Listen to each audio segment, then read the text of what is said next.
guys are not going to believe this, but the birdie came back.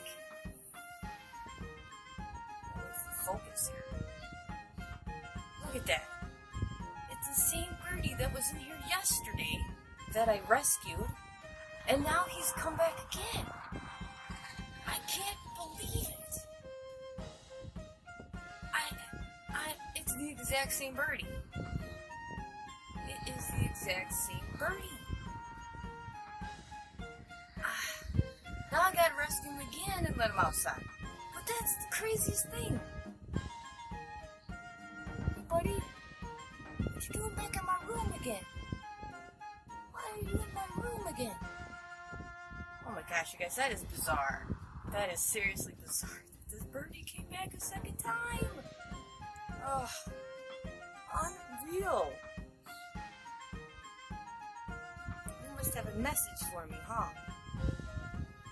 Well, tell me a message. You got something to tell me?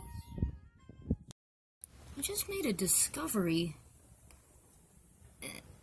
It kind of looks like his tail is missing. I mean, this will clear up. It looks like something happened to Birdie's tail. He might need rehabilitation.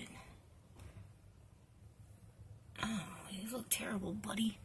I'm gonna have to do something to save you. Alright. Ah, the good old internet. Don't know what I'd do without it. Turns out our little buddy is known as a chimney swift. And they're mistaken for swallows a lot of the time because they do have these swallow type wings. However, these little guys like to get in your chimney and hang on the wall. But as it turns out, you don't have to worry about little buddy's tail at all, because for chimney swifts, it's totally normal, and that's what their tails look like, with the little barbs sticking out of the bottom. So, since little buddy can fly, and he seems to be healthy, I'm gonna let him go outside again for the second time. It was much easier to catch you. Oh, easy now, easy. It's much easier for me to catch you this time. You ready to go out in the big world? You ready to go and be free? Okay.